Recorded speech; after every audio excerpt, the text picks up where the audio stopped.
सियार आराम से बैठकर बकरे का मांस खा रहा था। तभी उसके पास शेर सिंह आया। अरे यार, मैं थोड़ा पानी पीने के लिए क्या चला गया, तूने तो सारा बकरा ही खत्म कर दिया। अब क्या करे गुरुजी, भूख बहुत तेज लग रही थी, इसीलिए ज्यादा खा लिया। और वैसे भी गुरुजी, ये बकरा बहुत ही छोटा था, इससे हम दोनों का पेट नहीं भरता। देख चेले, मैं बहुत मेहनत से शिकार करता हूँ और मैं बूढ़ा होने के कारण छोटा शिकारी कर पाता हूँ, उससे हम दोनों का पेट नहीं भरता। तुम्हारे लिए अच्छा होगा कि तुम मांस को छोड़कर फल और तरकारी खाना शुरू कर दो, जो तुम पहले खाते थे। पर गुरुजी, फल और तरकारी खाने से तो शरीर में ज्यादा ताकत नहीं आती और कमजोरी रहती है। मांस तो मुझको मजबूरी में खाना पड़ता है ताकि शरीर में ताकत आए और आंखों की रोशनी बढ़े। अरे तेरी ऐसी क्या मजबूरी हो गई जो तुम मेरे हिस्से का खाना भी अकेले ही खा जाता है? देख भाई, अब तुम मेरे साथ नहीं रहेगा तो अपना कहीं और देख ले। देख लो गुरुजी, अगर आप मुझको अपने से अलग करोगे तो आप छोटा शिकार भी नहीं कर पाओगे, क्योंकि उस छोटे शिकार को बहला फुसलाकर मैं ही लेकर आता हूँ आपके पास, तब आप उसको अपना शिकार बना पाते हो। अरे मूर्ख, तू भूल गया मैं एक शेर हूँ, और शेर कितना भी बूढ़ा क्यों ना हो जाए, वो शिकार करना नहीं भूलता। अब एक चिंदी चोर चेला मुझको शिकार करना बताएगा। अगर तुझको ऐसा लगता है कि तेरे बगैर मैं भूखा मर जाऊंगा और मुझसे शिकार नहीं होगा, तो तू अभी के अभी ये जंगल छोड़ के चला जा। ठीक है गुरुजी, अगर आपको मैं बोझ लग रहा हूँ तो मैं यहाँ से चला जाता हूँ। अगर आपको कभी मेरी याद आए तो आ जाना, मैं आपके पड़ोस के जंगल में जा रहा हूँ, और आप देखना मैं अपनी बुद्धि से कैसे बैठा बैठा खाता हूँ और वहाँ के सभी जानवरों को अपनी सेवा में लगा लेता हूँ। उस जंगल में मेरी ऐसी सेवा होगी जैसे महाराज की होती है, आप देख लेना। कोई बात नहीं है, हम तुमको देख लेंगे कि तुम्हारी कैसे महाराज जैसी सेवा होती है। और शेर सिंह ने अपने चेले को भगा दिया।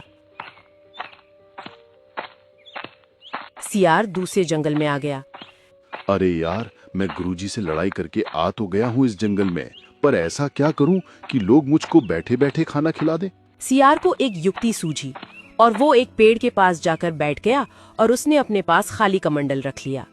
अब यहीं पर बैठे बैठे मैं जानवरों को मूर्ख बनाऊंगा और मौका मिलने पर किसी कमजोर जानवर को अपना शिकार भी बना लूंगा। तभी वहाँ से एक हाथी गुजर रहा था। अरे ये कितना खराब जमाना आ गया है, अब तो भलाई का जमाना ही नहीं है। तभी आते हुए हाथी पर सियार की नजर पड़ी।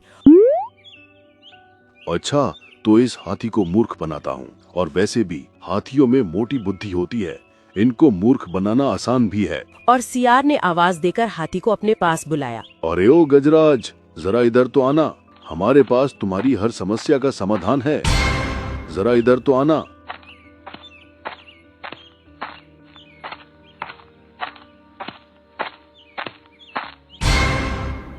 अरे आप कौन हो और हमारे जंगल में क्या कर रहे हैं, और आपके पास ये बर्तन जैसा क्या है? गजराज, मैं इस जंगल में जानवरों का दुख लेने आया हूँ और यहाँ के हर एक प्राणी को सुख देकर जाऊंगा।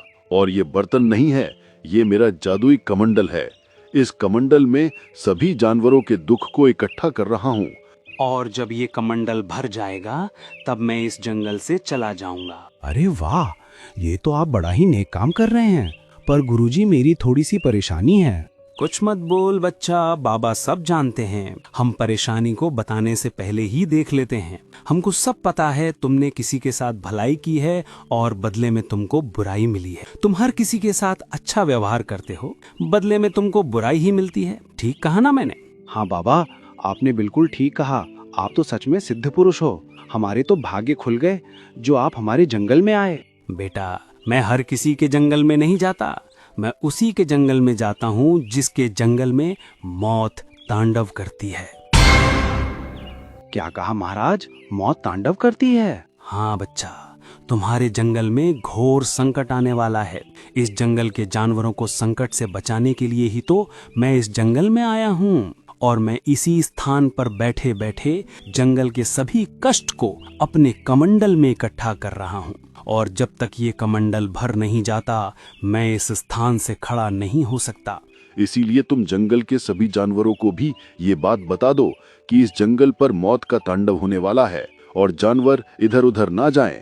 बता दूंगा बाबा जी, आप खड़े नहीं हो सकते, इसीलिए मैं आपके लिए भोजन की व्यवस्था करता हूँ और जानवरों को भी कहता हूँ कि वो आपके लिए भोजन लेकर आएं। और हाँ बच्चा, एक बात और ध्यान रहे, मैं तुमसे जो भोजन लूंगा वो भोजन नहीं होगा, वो भोजन के रूप में तुम्हारा दुख दर्द होगा, जिसे मैं खाकर तुमको दुख दर्द से आजाद करूंगा।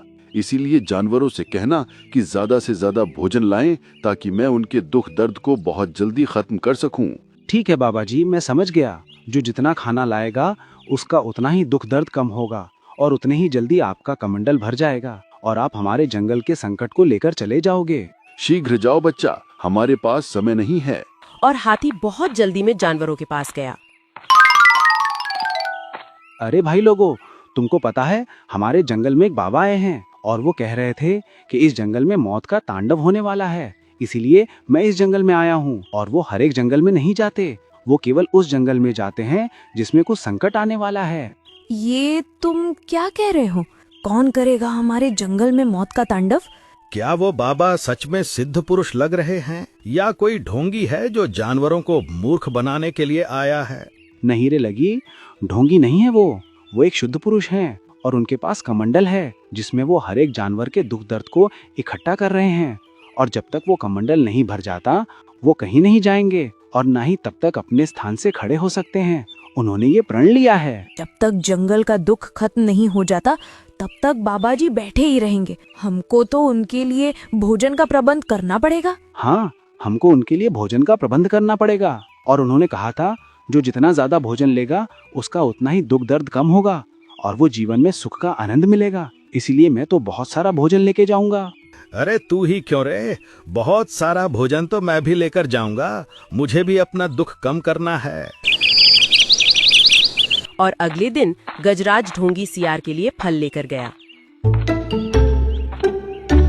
ये लो बाबा, मैं तुम्हारे लिए थोड़े से फल लेकर आया हूँ। इनको खाकर तुम अपनी भूख शांत कर लो और अगर मेरे जीवन में कोई दुख हो तो उसको अपने कमंडल में भरकर अपने साथ ले जाओ। बच्चा, तू फल बहुत थोड़े लेकर आया है, इसीलिए तेरा थोड़ा दुख ही मैं इस कमंडल में डालूंगा। और जिस दिन तू ज्यादा फल लेकर आएगा उस दिन मैं तेरा पूरा दुख अपने कमंडल में समेट लूंगा। अब तुम जाओ, बाबा को भोजन करना है। और हाथी वहां से चला गया। सियार ने बड़े आराम से वो फल खाए। हाथी पेड़ की छांव में बड़े आराम से सो रहा था।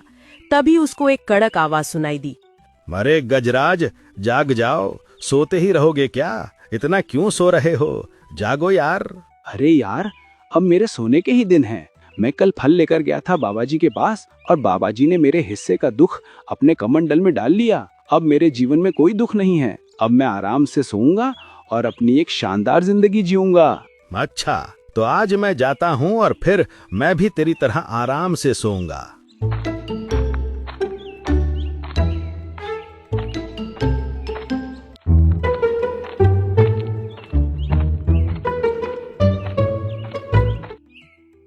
बाबा जी, मैं आपके लिए फल लेकर आया हूँ, आप एक खा लो और मेरे जीवन में जो दुख हो उसको अपने कमंडल में डाल लो। ठीक है बच्चा, मैं तेरे जीवन का 1/3 कष्ट अपने कमंडल में डाल लिया है और जब तू 3 बार और मेरे लिए फल लेकर आएगा तो तेरा सारा कष्ट मैं अपने कमंडल में डाल लूंगा। फिर तेरा जीवन आनंद में हो जाएगा, पर तुझे कोई भी दुख दर्द नहीं होगा। जा, अब बाबा को भोजन करने दो।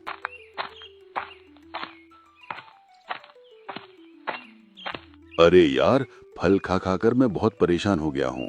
मुझको तो बकरे का मांस बहुत अच्छा लगता है। क्या करे, मजबूरी है। शेर सिंह के साथ था तो बकरे का मांस भी मिलता था। खैर, अब फल खाकर ही काम चलाता हूँ। पता नहीं शेर सिंह अब क्या कर रहा होगा, कहीं भूखा तो नहीं मर गया। अरे यार, जब से मेरा चेला गया है तब से मैंने भरपेट खाना नहीं खाया है और ना ही कोई शिकार मेरे हाथ लगा है। मेरा चेला कैसा भी था लेकिन मेरे लिए शिकार तो लाता था। अब मैं क्या करूं? हाँ, उसने कहा था जब भी उसकी याद आए तो उसके जंगल में आ जाना। वो पड़ोस के जंगल का एड्रेस देकर गया था, वहीं पर चलता हूँ।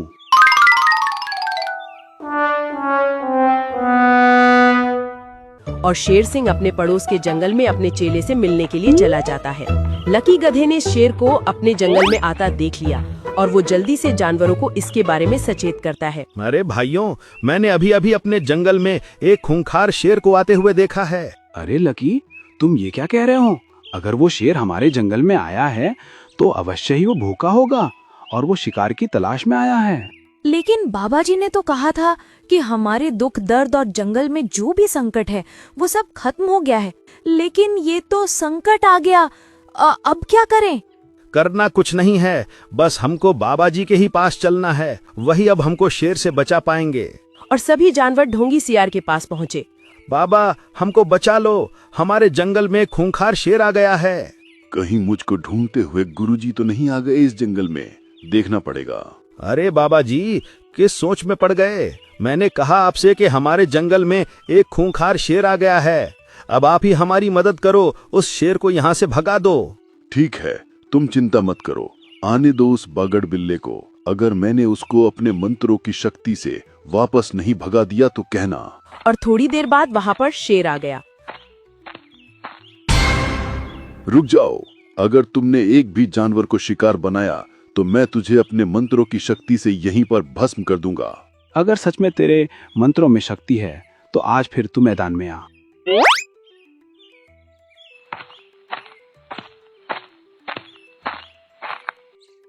और सियार ने शेर सिंह के पास जाकर धीरे से कुछ बोला और शेर सिंह वहां से दुम दबाकर भाग गया। अरे वाह गुरुजी, आपने तो एक खूंखार शेर को भगा दिया। सच में आप हमारे जंगल के में फरिश्ते बनकर आए हो। अरे ये तो कुछ भी नहीं, मैं तो सिर्फ उसके पास जाकर सिर्फ छोटा सा मंत्र बोला था और वो दुम दबाकर भाग गया। अगर वो कुछ देर और रुक जाता तो जलकर राख हो जाता।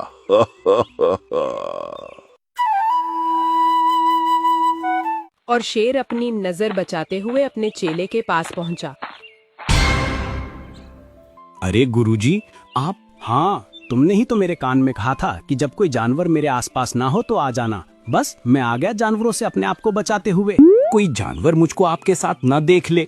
बड़ी मुश्किल से खाने का जुगाड़ बैठाया है, कहीं वो भी मुझसे छिन न जाए। अरे तुम चिंता मत करो, सभी जानवर इस समय तालाब पर पानी पीने के लिए गए हैं। पूरा जंगल खाली है, कोई नहीं है। बताओ गुरुजी, कैसे आना हुआ इस जंगल में? मैं तुम्हारे पास आया हूँ चेले। जब से तुम मुझको छोड़कर गए हो मेरे हाथ एक भी शिकार नहीं लगा। मैं पुरानी हड्डियों को खा जीवित रहा हूँ। आज मुझे बहुत भूख लग रही है, कुछ खाने का प्रबंध करो। हाँ गुरुजी, बहुत दिन हो गए। इन कमबख्त जानवरों ने मुझे फल ही फल खिलाकर मेरा जी सा खराब कर दिया है। आज मैं तुम्हारे साथ मिलकर एक स्वादिष्ट सा बकरा खाना चाहता हूँ। अरे ऐसी क्या बात है, हम तुमको बकरा भी खिला देंगे। लगाओ अपना दिमाग और बताओ मैं कैसे बकरे को शिकार बनाऊं। गुरुजी, कुछ समय के बाद एक बकरा मुझे फल देने के लिए आएगा और मैं उसको अपने पास आंख बंद करके बैठा लूंगा और तुम पीछे से आकर उसको अपना शिकार बना लेना। ठीक है, तुमको जैसा उचित लगे। और शेर झाड़ियों में छुपकर खड़ा हो गया और बकरे का इंतजार करने लगा। थोड़ी देर बाद बकरा ढोंगी सियार के पास आया।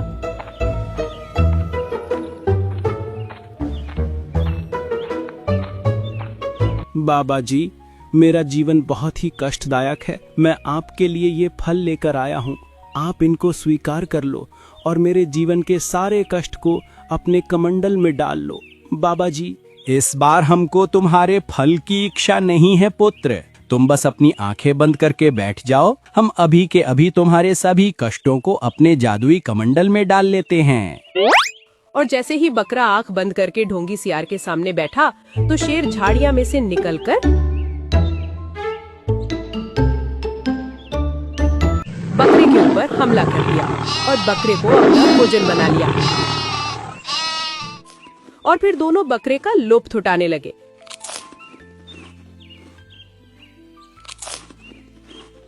वाह गुरुजी, आज तो बहुत दिनों के बाद बकरा खाया है। तबीयत खुश हो गई गुरुजी। आप इसी जंगल में रहना, कहीं पर भी मत जाना। अगर मुझे जाना ही होता तो मैं इस जंगल में क्यों आता? तुम नहीं जानते मैं तुम्हारे बगैर कितना कमजोर था। अगर मैं तुम्हारे पास नहीं आता तो मेरी भूख से तड़प कर मृत्यु हो जाती। हाँ गुरुजी, आपने बिल्कुल ठीक कहा। अगर आप यहाँ पर नहीं आते तो मैं भी घटिया फल खा खाकर अपने आप को अधमरा सा कर लेता। इसीलिए तो हमारे बुजुर्ग ने कहा है कि एक और एक दो नहीं बल्कि 11 होते हैं। अब हम हमेशा इसी जंगल में रहेंगे और यहाँ के जानवरों को ऐसे ही मूर्ख बनाते रहेंगे। अब कोई भी जानवर बाबा जी के पास आता और बाबा जी उसको अपने पास आंख बंद करके बैठा लेते और शेर पीछे से आकर हमला कर देता।